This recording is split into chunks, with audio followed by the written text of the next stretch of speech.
Ukraine का 24 घंटे में रूस के 800 सैनिक मारने का दावा। इस वक्त की बड़ी खबर, ब्रेक करें विजुअल्स के साथ। रूस यूक्रेन जंग में रूस को बहुत बड़ा नुकसान। जंग में रूस के 50-50 में राहुल 1,41,000 से ज्यादा सैनिकों की मौत। यूक्रेन ने जारी किया रूसी सैनिकों की मौत का आंकड़ा।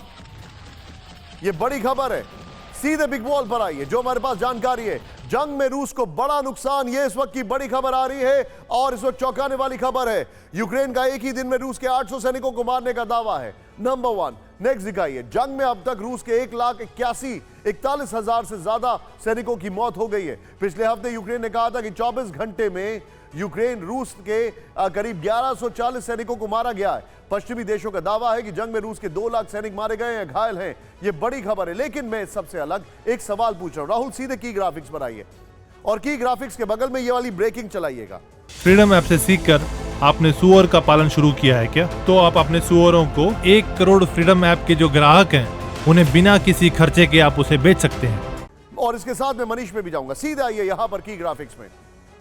अब ये देखिए जरा, जंग में रूस के इतने बड़े सैनिकों की संख्या में सैनिकों के मारे जाने का दावा कितना सच है। ब्रेकिंग और शॉट्स प्लीज बगल में दिखाइएगा विद द सायरन। जंग में यूक्रेन आखिर अपने सैनिकों की मौत का आंकड़ा क्यों नहीं बताता है? यह बहुत बड़ा सवाल है।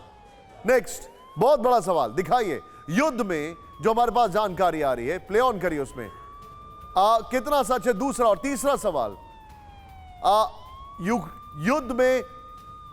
युद्ध में रूस के इतने बड़े संख्या में सैनिक मारे गए तो फिर वो जंग कैसे लड़ रहा है? मैं जाऊंगा सीधे मनीष के पास, चलते हैं राहुल। इस खबर को लेकर इस खबर के विजुअल्स ऊपर दिखाइए और मनीष को दिखाइए यहां पर, बल्कि दिस इज ओके। मनीष, क्या ये बात अजीब सी नहीं लगती है कि रशिया के ये ऐसे मार रहे हैं सोल्जर, जैसे मतलब अगर इतने वाकई में सोल्जर रशिया के मारे गए हैं तब तो युद्ध बंद हो जाना चाहिए, नंबर 1। और यूक्रेन के पास अब सिर्फ और सिर्फ मर्सनरीज दिखाई देते हैं, ना अपने हथियार हैं, ना अपने सैनिक हैं। यहां तक कि ज़ेलेंस्की के पास पोलैंड जाने के लिए अपनी गाड़ी तक नहीं थी।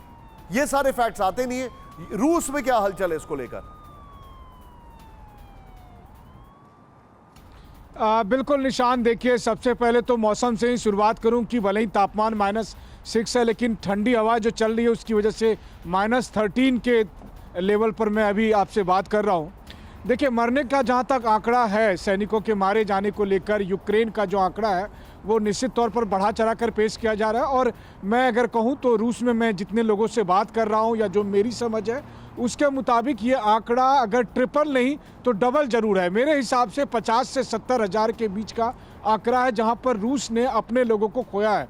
वहीं दूसरी तरफ यूक्रेन के आंकड़े की आपने बात कही कि यूक्रेन खुद नहीं बताता है कि उनके कितने लोग मारे गए हैं। आज से करीब 3 या 4 महीने पहले यूरोपियन यूनियन की प्रेसिडेंट ने यह बात मानी थी कि 1 लाख से ज़्यादा यूक्रेन के सैनिक मारे गए हैं। और इस समय माना यही जा रहा है कि यह संख्या 2.5-3 लाख हो सकती है, क्योंकि इसके बाद सोलेदार और बाखमुत में भयानक लड़ाई हुई और परिणाम यह हुआ कि कल यूक्रेन के विदेश मंत्री कुलेबा ने यह कहा कि यूक्रेन में या पश्चिमी देशों के जो लोग ये कह रहे हैं कि सोलेदार और बाखमुत में इतने लोगों की हम क्यों बलि दे रहे हैं, तो वो इसलिए दे रहे हैं क्योंकि अगर हमने बाखमुत को नहीं बचाया तो हमारी दूसरी टेरिटरी बाखमुत बन जाएगी।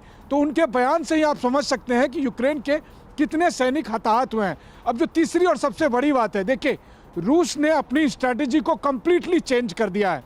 जो मिसाइलें 100 किलोमीटर दूर से मारी जाती थी, अब जो रूस ने प्लान किया है कि फाइटर जेट रिस्क लेकर, इसके बावजूद कि पश्चिमी देशों के बहुत सारे एयर डिफेंस सिस्टम वहां पर है, लेकिन फाइटर जेट रिस्क लेकर उन एरिया में जाएंगे और वहां पर जाकर किंजल मिसाइल और दूसरे मिसाइल से अटैक करेंगे। फ्रीडम ऐप से सीखकर आपने सुअर का पालन शुरू किया है क्या? तो आप अपने सुअरों को 1 करोड़ फ्रीडम ऐप के जो ग्राहक हैं उन्हें बिना किसी खर्चे के आप उसे बेच सकते हैं।